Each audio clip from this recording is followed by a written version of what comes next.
Every 11 seconds, somebody in the world gets full blown burnout. Last month, one of them was a high school teacher in Denver. She was grading papers at 2 a.m. And when she tried to stand up, her body just wouldn't. She said she felt like her brain pulled the emergency brake.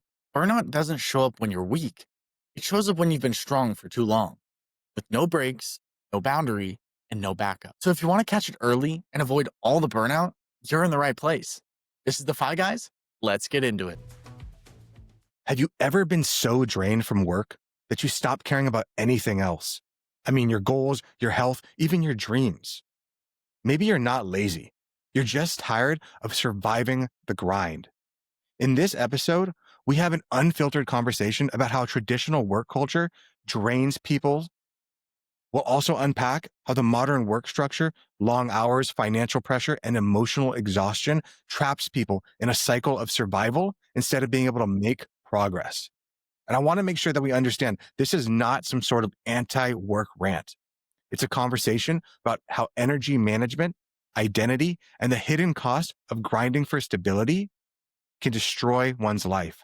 And more importantly, how can we reclaim our drive to live on our own terms? And this is a really poignant conversation for both Dominic and I. For those of you that don't know, I recently moved back to San Diego. And in that move, the cost of everything just increased. And for someone who's been able to call themselves Coast Financial Independence and not had to work a traditional job, I've had to find myself back in work, working on a private equity company.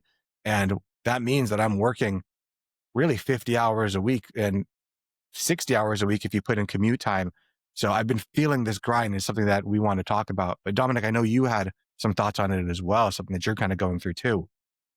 Yeah, absolutely. I mean, it's like you said, it's all about how we frame it. And we're not anti-work. In fact, we're the opposite of anti-work. If anybody's addicted to work, it's probably us. We love what we do and we do what we love. But sometimes what we love, it takes too much of who we are. And yeah, this season has been very busy, very tumultuous, very difficult on both of us, right?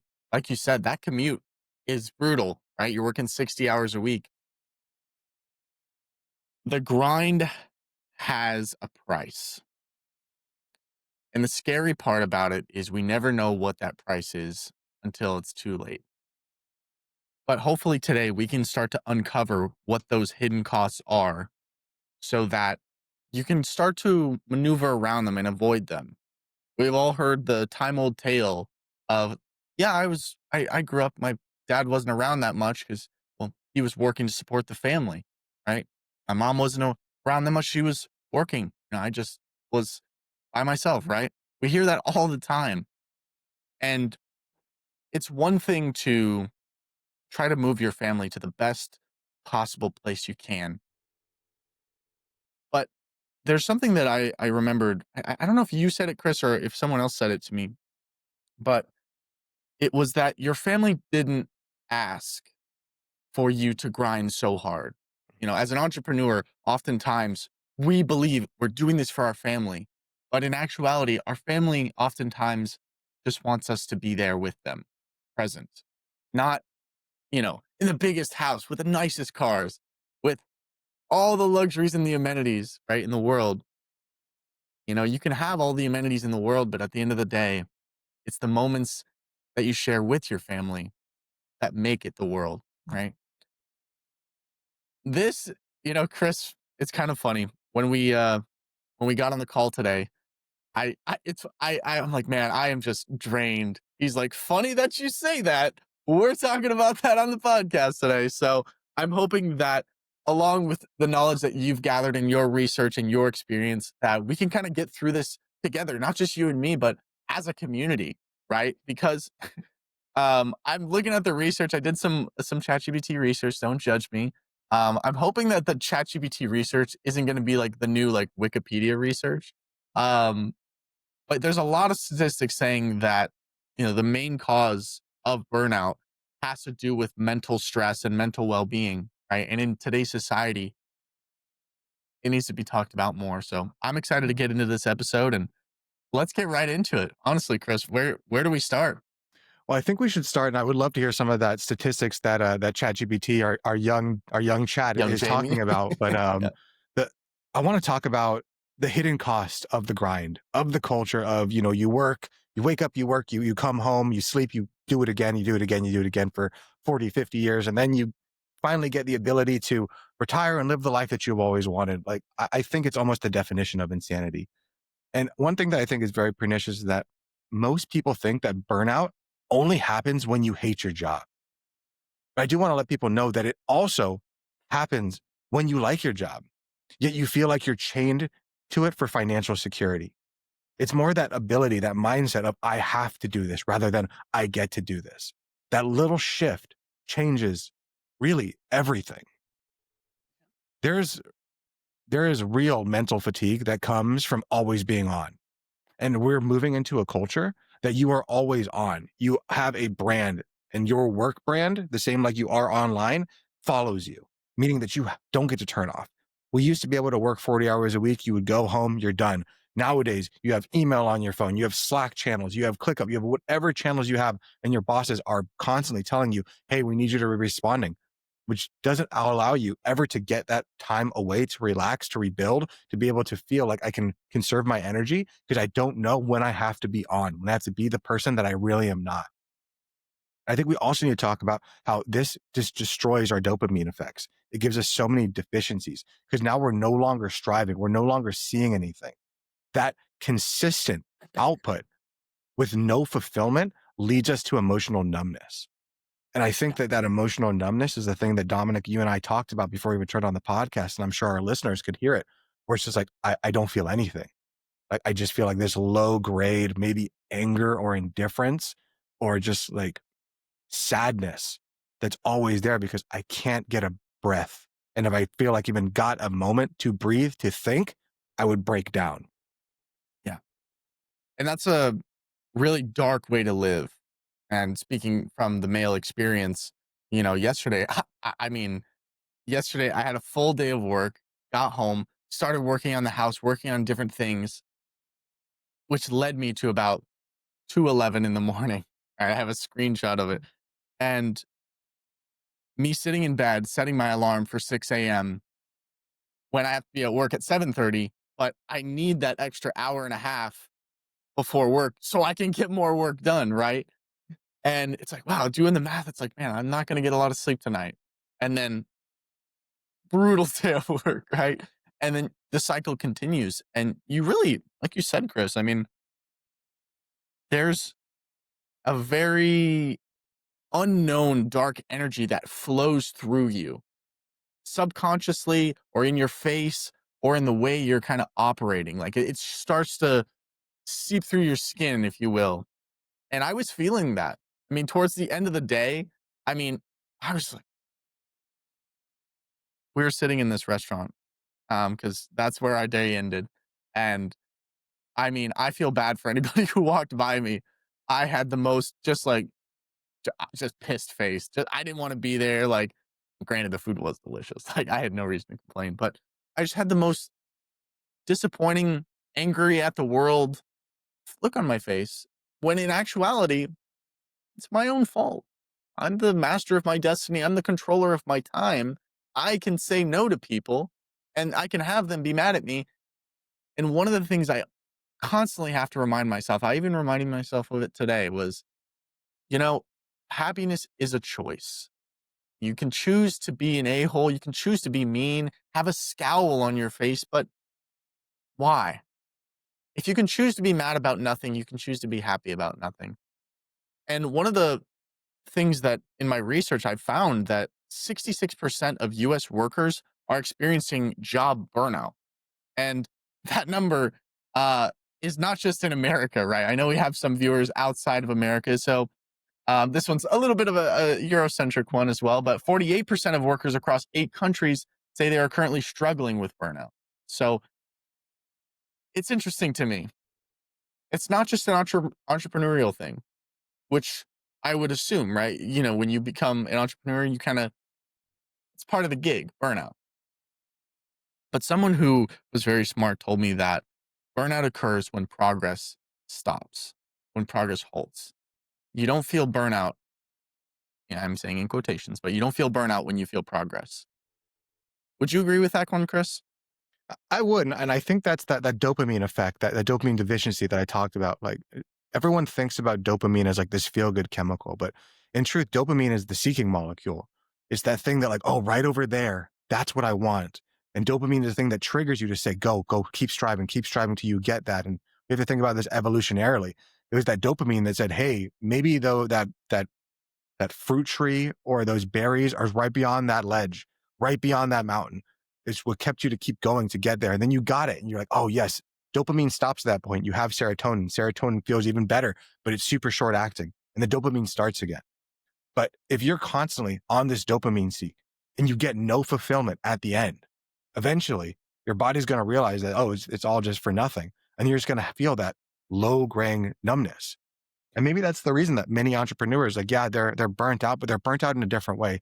Their body's legitimately failing because they're not sleeping. And you and I both know what that's like. But at least they feel like I'm making progress in my business. I'm making progress in other things. But when you work for a traditional job, and this is not to poo-poo on people that work W-2 jobs that work 1099 for somebody else, you're not building your dream. You're building somebody else's dream. And sometimes you might even be making progress and you're feeling like I'm doing it. I'm doing a great job. And you feel that for yourself, but then your manager might come to you and be like, you're not doing good enough. I need more from you. You're not doing anything right. And now all of that seeking of like, I'm doing better, I'm growing, just got taken away by somebody else. And again, it comes down to that choice, that ability to say like, hey, that's their feeling on the things. And I don't have to absorb that into myself. That's very difficult for people to do. So I think we need to even be able to talk about that. As long as you feel like you're growing, that's all that really matters. I couldn't agree more. I could not agree more. And that's why we kind of talk a lot about instilling good habits, right? Going to the gym, finding time for yourself and being able to learn more and develop yourself more as a person, as an outlet to de-stress and just disconnect from the world for a little bit, focus on you. But it's interesting what you were saying. It's funny because oftentimes when a boss comes to you, it's like, I need more from you. It's like, dude, if you only knew, like I'm quite literally trying my best. I promise you I'm not trying to single-handedly sink this ship. I am trying my best. Um, it often comes with a bit of it's kind of like when you give an animal a shot, right? And they get like they get real like angry. It's like they back them into a corner. That's kind of what it feels like. And when you're already giving everything and someone, hey, I need more from you. I need more without understanding what it costs. It's almost like a child asking, it's like, well, why can't we go to the dealership and buy a Lamborghini? Like we have a Toyota. Why can't we? Why can't we do it? Why can't we? It's like, because things cost, whether that's money, whether that's time, whether that's energy, whether that is just your soul, it life is so expensive. And I had an econ professor tell me that once. He's like, nothing in life is free. But only realizing he wasn't just talking about money. He was never even talking about money. Life is so expensive. And if you don't learn to deal with the troubles of life and create good habits and really create good systems to filter out that stress, I mean, you're just going to burn up on reentry. Like it's not going to be a pretty sight for anybody who's close. Yeah. We should talk a little bit about that. That's actually our main point is the financial trap that keeps people stuck. And like you said, the financial trap or the wealth trap, it's more than just money. It has to do with your energy, your ability, your soul, maybe. I've worked jobs where it felt like my soul was being taken from my body. Like there were dementors everywhere and coming down, just sucking a little bit out of you every time. Um, and I know how hard that is, but we can talk about that a little bit later. But what I want to talk about, since we are the Five Guys, is the financial trap that keeps people stuck. And right now in 2025, one of the biggest things we're seeing is debt is on the rise. Costs are rising faster than they ever have.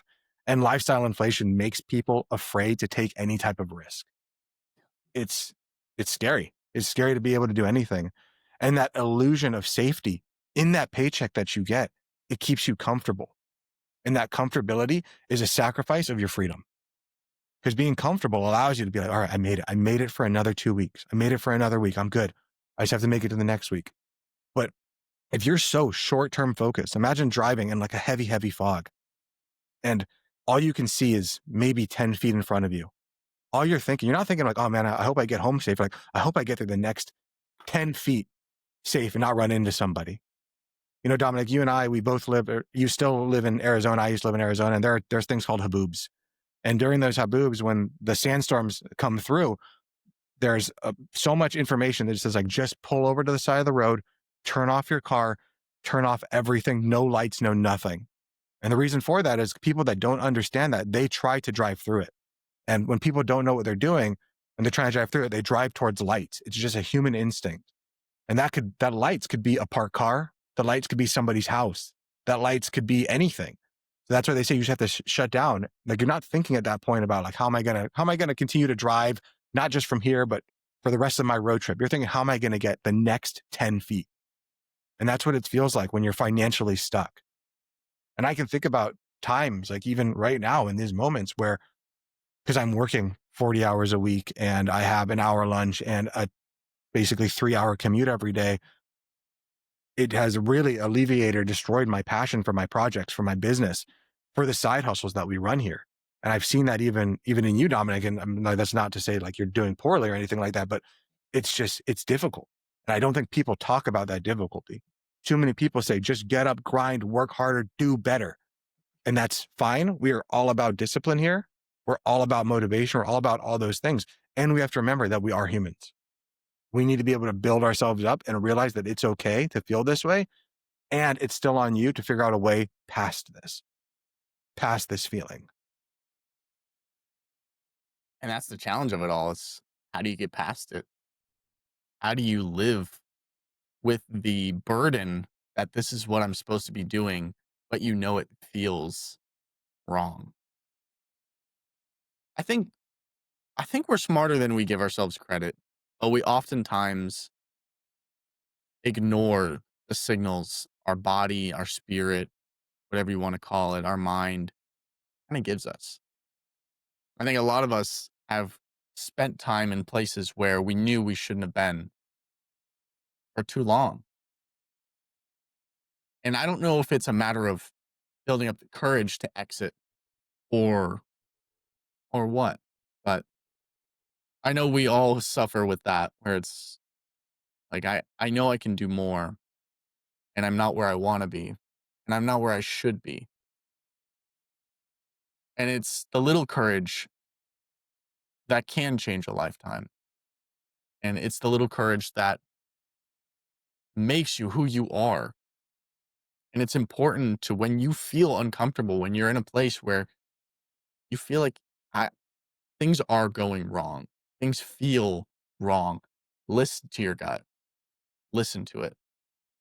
Chris often says, you know, we have this brain that's 10,000 years old. We're still, you know, in caveman mode, right? And part of that caveman mode is an insane ability to sense things with our gut, right? And when you start trusting your gut, you start training that muscle. And I know it sounds might sound weird if you've never heard this before, but I've heard from people who have actually listened to their gut. My mom, police officer or deputy sheriff for 30 years, she would always tell me, trust your gut, trust your gut, trust your gut. She's like, you never know how many times I trusted my gut and it saved someone's life.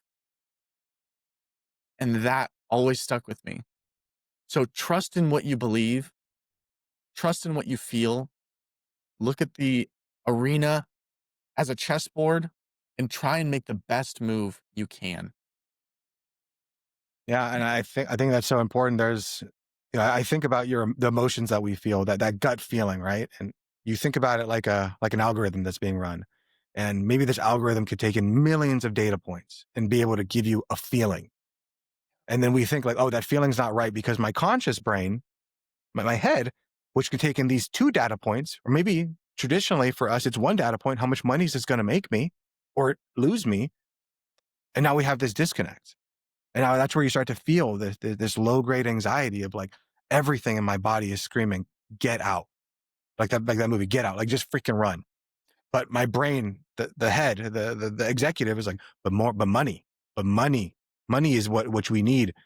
And if we continue to live our life this way, and that's the reason that we talk about this podcast, we want to free people from the matrix. And the matrix is far more than just money. It's more than just economics. It's more than just everything. It's your mindset. It's who you are. It's the way that we continue to go through this life. And until you're ready to see the world as it is, you're going to continue to live in this facade, in this illusion. And it's not easy. It's not it's extremely difficult to go through it the entire time. But I think that one thing that financial freedom gives us is it gives us a little bit more space. So when you do feel that dynamic pull of your gut saying, get out, like this isn't right for you, it's destroying us, then at least you have that ability to be like, all right, I have, and the executive part of you says, but money, you can get to override it a bit more and be like, but it's okay. I have a little bit more money. So maybe we need to move financial independence to F you. Just being able to say like, F you, I don't want to do this. I'm done. Like, I'm not going to do this. Because I've had bosses before in my past that have pushed and pushed and pushed and continue to like do something kind of illegal against your morals, whatever it is, just get it done, make the sale, make us money. And if I was in a spot where I couldn't stop them because I needed the money, I couldn't have them fire me, there's a good chance I would have done those things. Luckily, because of financial independence, I never had to do that. And then there's another issue just outside of the realm of the finances. There's the identity problem.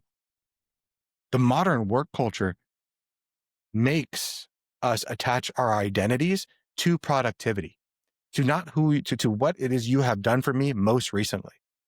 It's like living, hopefully no one's had this experience. Unfortunately, I have, but if you live with someone who's narcissistic or you live with someone who's like borderline personality, you are basically constantly feeling at ease, not at ease. You're constantly feeling scared because you are being judged based off the last thing you did for that person.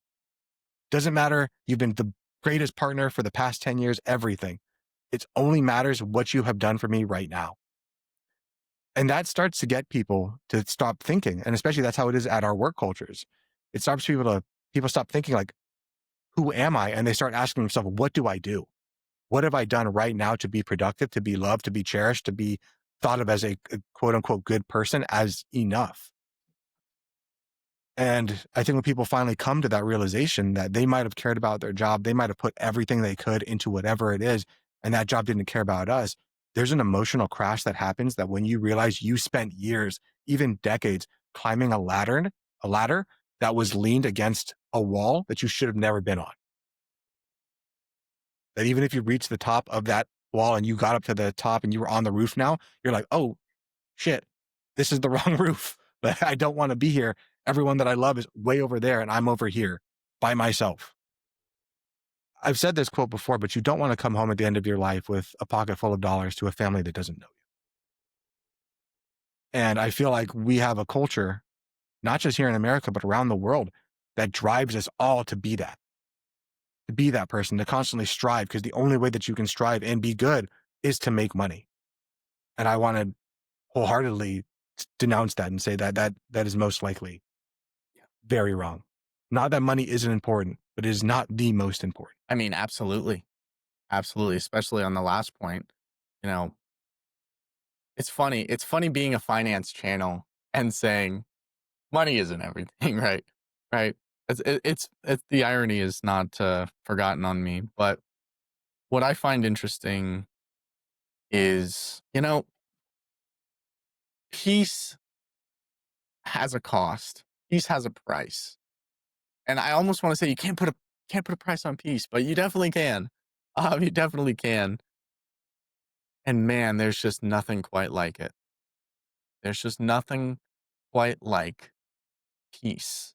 And sitting in your chair and exhaling and be like, okay, the bills are paid, my phone is off, and I'm just here. There's this thing that Alex Hormozy talks about, and it's called seasons. I think God created it first, seasons, but this is kind of like a play on seasons, right? Um, there's going to be seasons in your life where we're going to have to ask you to work a little bit harder. We're going to have to ask you to, hey, you're used to like this level of suffering. I'm gonna have to bump you up just a little bit for like maybe like 2, 3 months, maybe a year, right? That's kind of our culture. And I'm not against it. I'm not for it. I'm just saying it. I'm just speaking. I'm just seeing what I'm seeing, saying what I'm seeing. And I think too often we get caught in this riptide of, well, this is just the season I'm in. I'm in a season where it's chaos. The holidays, man, the holidays and all and the family and work, and it's the end of the year push. We gotta sell more and all these different things. But the cycle somehow just, well, it's the new year, it's the new year. We got New Year's things and Q1, we gotta hit certain numbers and pause. Take a deep breath, right? Let's zoom out a little bit. Like we're creatures on a rock in nothingness that's expanding faster than the speed of light. I mean, it's expand nothingness is expanding at a crazy rate. And I think, like you started off the podcast, Chris, with framing it, how we frame the chaos that we deal with, how we frame the stress that we go through, how we frame getting up and going to work matters, right? It matters almost more than anything. How do you frame the difficult times, Chris? How do you frame when something is like, man, this is going to suck. This is going to suck. How do you frame it? Because it's good for you, or it's just like, I got to do it. How do you frame that?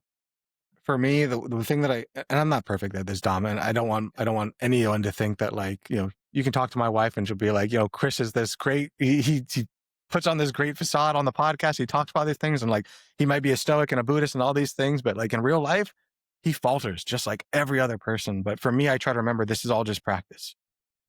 It's all practice. It's not the game. We're never actually at the game. There's nothing that is unrecoverable. There's no, like, oh, if you lose, you lost and you're freaking done.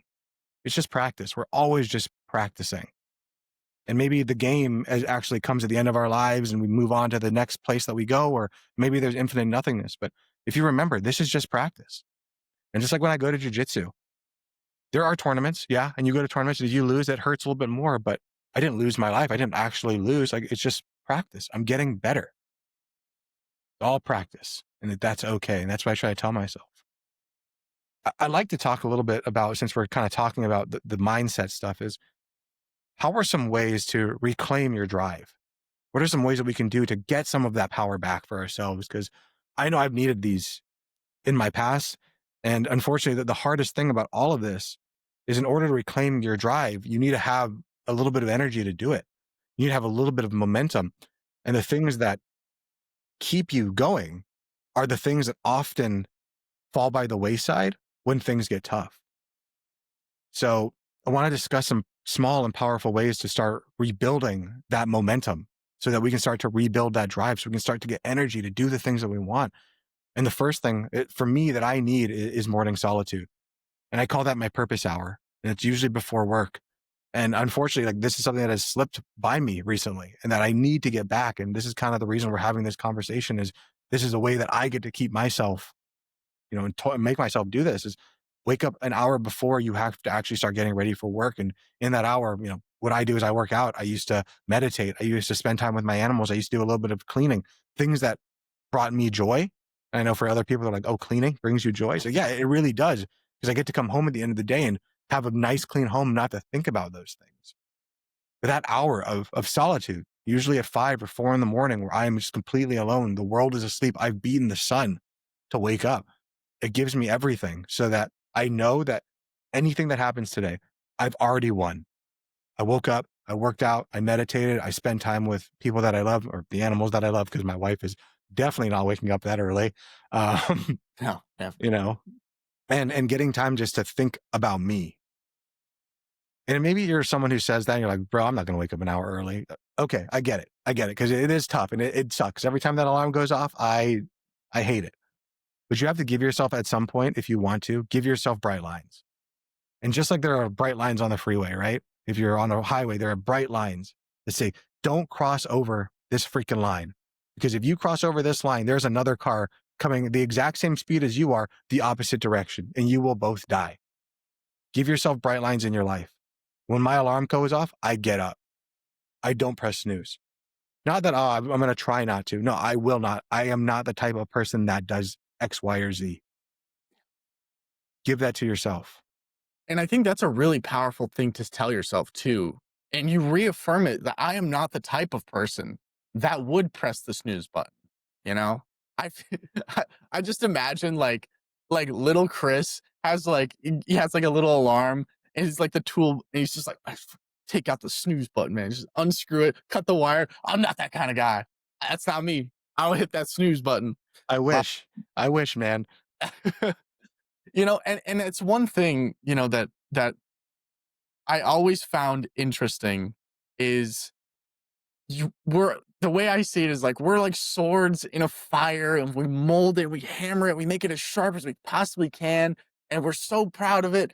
We're so proud of it. And all of a sudden you look down at your sword and you're like, it's dull again. I just sharpened you. You're dull. I can't kill anything with this. It's not a sharp sword. And that's life.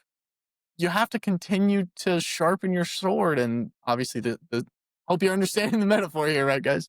The sword is you, right? You have to continue to sharpen yourself and continue to push yourself. But also, that you said a power hour was that what you called it? Yeah, sure. A power power hour is something different, but a purpose hour. Purpose hour. Okay, I don't know where I got power hour from. I might need to look into that. Is it? That's a drinking game. Oh, well, that's funny. That's funny. As someone who doesn't I've never drank anything, that's ironic that I would know that. But, I like Power Hour, man. Screw it. I'm sticking with Power Hour. You need a power hour in your life. A purpose hour is probably a lot more intentional. But I now understand, like, on those sitcoms, those 90s sitcoms where the mom is, like, overworked because she's got 3 kids and the dad's working 40 hours, like, "I just need an hour to myself." It's like, I get it now. I get it now. I totally get it. I totally get it now. And for us, that's what it is, right? It's reclaiming your time with the purpose hour, or power hour. And Yeah, I want to give our audience a few more ways that they can help to please. reclaim, because I understand like the hour that what I'm saying, like give yourself an hour a week, a day, really, to do this. Many people are going to be like, I can't. I- I'm going to tell you, you can. And when you say I can't, it's I don't want to, or I choose not to, and that's okay. How about this one? What I recommend is either journaling or using voice notes to really think about your thoughts, to sit down and really feel what's going on in your life so that you can start to see what your gut is trying to tell you. Because your gut, your emotions, they don't live in word land. They can't actually speak to you and tell you those things. That's what your conscious brain does. And your conscious brain, it has all the really good logic. It is the perfect lawyer because it knows what's going to work on you exactly. But your emotions, though, they don't have it, but they just sit there and they're constantly telling you wrong, wrong, wrong. And that's where that dynamic tension comes, where you're feeling it. By being able to write your stuff down or talk into a note. That's what I use. I use a note app called Otter, and I just talk into it, and then it will summarize it with ChatGPT or with whatever large language model you need, and you can start to see patterns in the things that you're thinking about. You could even use it to write down your ideas, the thoughts you have for a business, for things that you want to do in the future. Because if you're in this grind all the time, those things fade. And maybe one day you wake up, you're like, oh man, I have this great idea for a business. I'm going to think about this later. And then end of the day comes after working 88 hours. And you're like, oh shoot, what was that? And it's gone. It's back off into the ether. Sometimes when we have those dynamic thoughts, we need to capture them. It's kind of like the muse, right?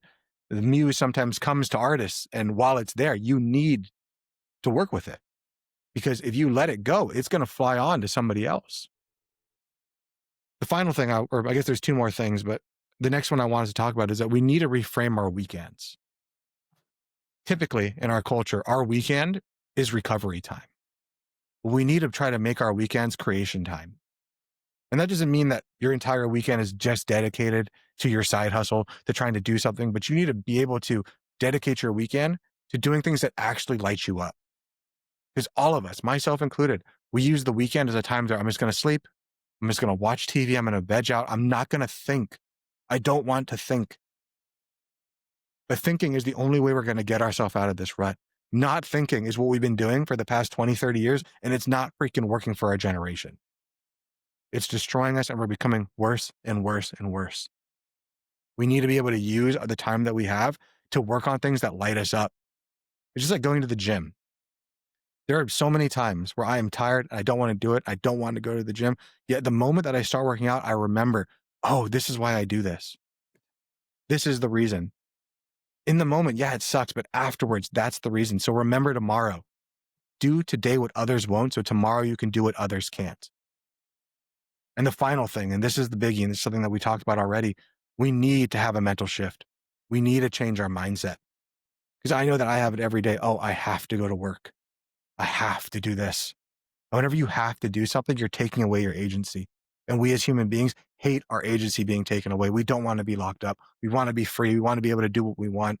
So I want us to be able to try to reframe that. Whenever you hear yourself saying, I have to do this thing, say, I get to do this thing.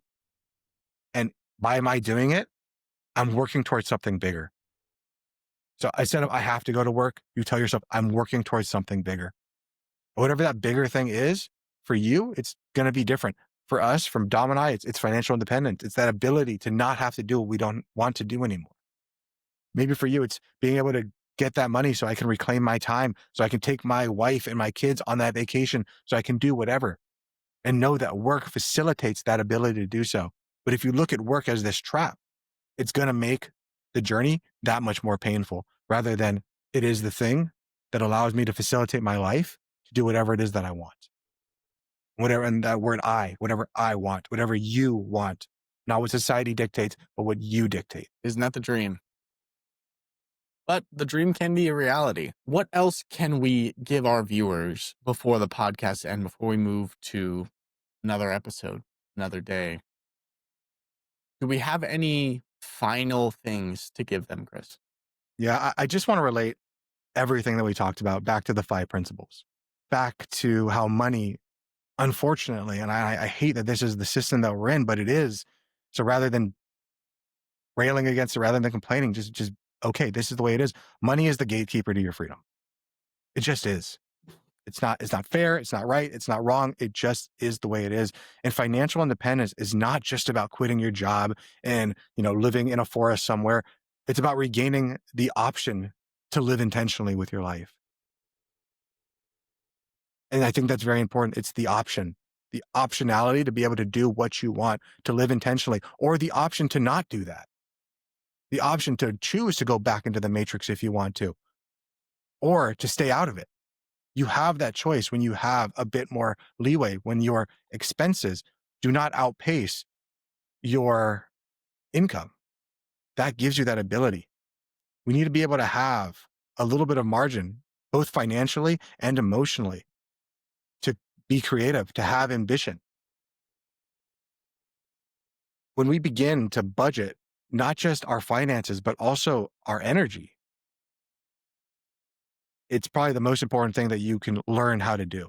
Because so many people, they're budgeting all wrong, or they don't even budget at all. They're giving everything they can to their job and they're giving nothing to themselves. And just like with finance, you need to pay yourself first.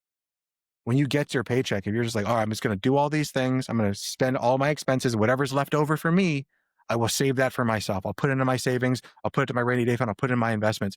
We do the exact same thing with our energy. I'm going to give my energy to my work, to my boss, to the drive, to all these things. And whatever's left over at the end, I'm going to give to myself to be able to make myself a better person. We already know that what happens with our financial budgets or our financial spending plans or whatever the hell you want to call it, whatever makes you feel better. At the end, there's not going to be anything left. You're going to give yourself absolutely nothing. You're going to recreate this cycle of, okay, maybe I'll just make it to the next 2 weeks, next 2 weeks, next 2 weeks. Most people don't realize that they're not broken. They're just burnt out.